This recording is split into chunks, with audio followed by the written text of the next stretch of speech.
Court మన 3 రోజుల నాడు చెప్పింది రాజమండ్రి జైలుకి.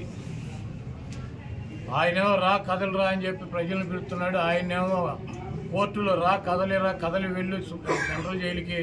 ఈ నక్క చిత్తులు కన్ను పని చేయట్లేదు, కిడ్నీ పని చేయట్లేదు, గోళీ ఓడిపోయింది, ఇటువంటి సొల్లు కబుర్లు చెప్పకుండా నువ్వు చెప్పి చేసినటువంటి 420 కార్యక్రమాలకి రా కదలరా అని చెప్పి రాజమండ్రి సెంట్రల్ జైలు దీనికి ఆహ్వానం పలుకుతాయని త్వరలో కూడా వెళ్తాడు. జూనియర్ ఎన్టీఆర్ ఫ్లెక్సీలు తొలగించారు. జూనియర్ ఎన్టీఆర్ ఫ్లెక్సీలు తొలగించేశారు. బాలకృష్ణ గారు చెప్తేనే తీసేసామని చెప్పి కూడా చెప్తున్నారు అక్కడ ఎన్టీఆర్ ఘాట్లో హైదరాబాద్. జూనియర్ ఎన్టీఆర్ ఫ్లెక్సీలు తొలగిస్తే ఎవడ తీయమన్నా ఆయన ఊడిపోయిన ఇంటికి అని ఊడిందా? వాళ్ళ నీచమైన బుద్ధి. ఎన్టీ రామారావు పేరు చెప్పి భజన చేసుకునేటువంటి కుటుంబ సభ్యులు ఎన్టీ రామారావుని పెద్ద ఎన్టీఆర్నేమో చంద్రబాబు కోసం దించారు. జూనియర్ ఎన్టీఆర్నేమో సిగ్గు లేకుండా బాలకృష్ణ మళ్ళీ అల్లుడి కోసం, లోకేష్ పొప్పుగడి కోసం సర్వనాశనం చేసేటువంటి కార్యక్రమం పెట్టుకున్నారు. ఇటువంటి బాలకృష్ణలో ఇటువంటి చంద్రబాబు నాయుడు 1000 మంది వచ్చినా కూడా జూనియర్ ఎన్టీఆర్ ఊడిపోయినటువంటి ఇంట్లో కూడా బేకలేదు. మరి వచ్చే ఎన్నికల్లో కొడాలనానికి డిపాజిట్లు కూడా రావు అని చెప్పేసి టీడీపీ నేతలు ఇవాళ సభ ద్వారా మేము ప్రూవ్ చేస్తామని చెప్పి టీడీపీ నేతలు. చంద్రబాబు 2014 ఎన్నికల ముందు 3 సభలు పెట్టాడు గుడివాళ్ళు. అప్పుడు కూడా ఏ సొల్లు కబుర్లు.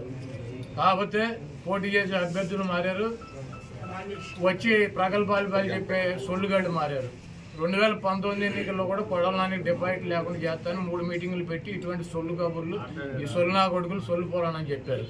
మళ్ళీ 2024 వచ్చింది, మళ్ళీ అభ్యర్థులు మారారు, మళ్ళీ మాట్లాడేవాళ్ళు మారారు. ఈ గుంట నక్క మాత్రం వీడు ఇంటే ఉన్నాడు. ఇప్పుడు 2 మీటింగులు అయినాయి, ఇది 3వ మీటింగ్ పెడతాడు ఎన్నికల్లోపు. నా ఊడిపోయిన ఇంటర్ కూడా పెట్టలేదు. ఉమ్మడి కృష్ణా జిల్లాలో వైసీపీ ఖాళీ అయిపోతుందని కూడా చెప్తున్నారు సార్. మొత్తం జాయినింగ్స్ వరుసగా ఉన్నాయి. ఎక్కడ పెట్టుకోవాలో కూడా మాకు తెలియట్లేదు. ఎక్కడ సర్దాలు కూడా ఎక్కడో కూడా పెట్టుకోమండి.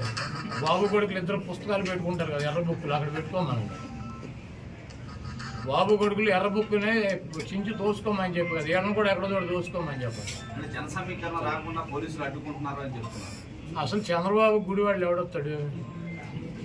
కాదు, చంద్రబాబు గుడివాళ్ళు పట్టించుకునేవాడు దొంగ 420 గాడు అని తెలియదు. మా గుడివాళ్ళలో మాకు ఎన్టీ రామారావుని అంత మహోన్నతుడిని పార్టీ నుంచి తొలగించి ముఖ్యమంత్రి పదవి కొట్టేసి మా ప్రాంతం వాడిని సంకనాకి ఇచ్చేసినటువంటి వెధవీడు అని తెలియదు. వీడికి ఎవడొస్తాడు? చంద్రబాబు నాయుడికి జనం వస్తారా? అంటే 1,00,000 మందితో సభ పెడుతున్నామని టీడీపీ నాయకులు చెప్తున్నారు కదా సార్. మొన్న 2 లక్షలు అన్నారు, ఇప్పుడు 1,00,000కి వచ్చారా? అది మొన్న వాళ్ళే పార్టీ మీటింగ్ పెట్టి 2 లక్షల మంది జనం అన్నారు, ఇప్పుడు 1,00,000కి వచ్చారా? అక్కడ తీసుకున్న ల్యాండ్ ఎంతో చూసారా మీరు? 22 ఎకరాలు పొలం తీసుకున్నారు, దాంట్లో 9 ఎకరాలు పార్కింగ్ పెట్టారు, 5 ఎకరాలు డయాస్ చేశారు, 5,000 కుర్చీలు వేశారు. 1,00,000 మంది వస్తారా?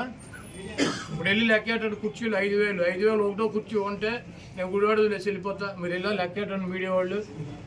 22 ఎకరాల ల్యాండ్, 7 ఎకరాలు పార్కింగ్, 9 ఎకరాలు పార్కింగ్, 5 ఎకరాలు ఏమో డయాస్ అంట, ఆయన సెక్యూరిటీ అంట. వేసి 5,000 కుర్చీలు వేసి 1,00,000 మంది వస్తారు. 5,000 కుర్చీలు 1,00,000 మంది కూర్చుంటారు. అంటే ఒక కుర్చీలో 10 మందిని కూర్చోబెడతారు. ఏంటి ఇవన్నీ సొల్లు కాబులు. 5,000 మందికి అక్కడ ఏర్పాట్లు చేశారు. చంద్రబాబు మాట్లాడే 3,000 మంది ఉంటారు.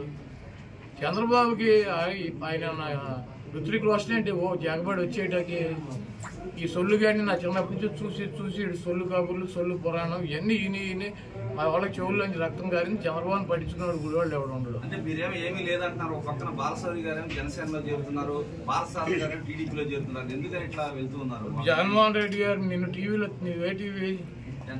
10 టీవీ. నిన్ను తీసేస్తే నువ్వు ఎక్కడ చేస్తావు? ఏదో ఛానల్ చేరవా? ఇంటికాడ కూర్చుంటావా? ఆయన వేరే చోటుకి వెళ్ళమని వెళ్ళారు, ఆయన చెబుతున్నాడు కదా. ఎవరు వెళ్ళారు? ఎవరు వెళ్ళింది? ఎవరు? నేను కూడా వెళ్ళా. ఎందుకన్నా మనందరం కలిసి ఉన్నాం కదా, కలిసి ప్రయాణం చేద్దామని చెప్పి. అవునే, ఆయన తీసేసాడు, మేము ఉన్నామని అడుగుతాం. తీసేసేది మేము కాదు కదా. కలిసి ఉన్నాము అన్ని చోట్ల, ఇప్పుడు దాకా కలిసి ఉన్నాం కదా, కలిసి ఉన్నాం. తొందరపడమాకని చోటకి వెళ్తాం. మరి ఎవరు వెళ్తారు? కాదు, ఎవరు వెళ్తారు? జగన్మోహన్ రెడ్డి గారు సీట్ ఇస్తానంటే నాకు వద్దు, జనసేన తెలుగుదేశం మాది ఎలా, ఏ పార్టీకి వస్తే సీట్ ఆ పార్టీలో చేస్తామని చెప్పి వెళ్ళేవాళ్ళు ఎవడు ఉన్నాడా?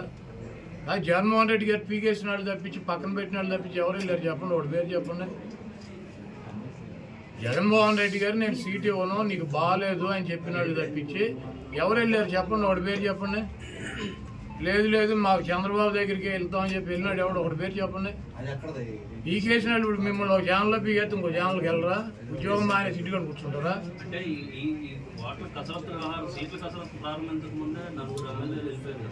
వాళ్ళకి అప్పుడే చెప్పాడుగా అసెంబ్లీ అంటే ఎమ్మెల్సీ ఎన్నికల్లో నేను తీసుకెళ్ళి లోపల తీసుకెళ్ళి సర్లే చూస్తానని చెప్పమంటే నేను సీట్ ఇవ్వనని.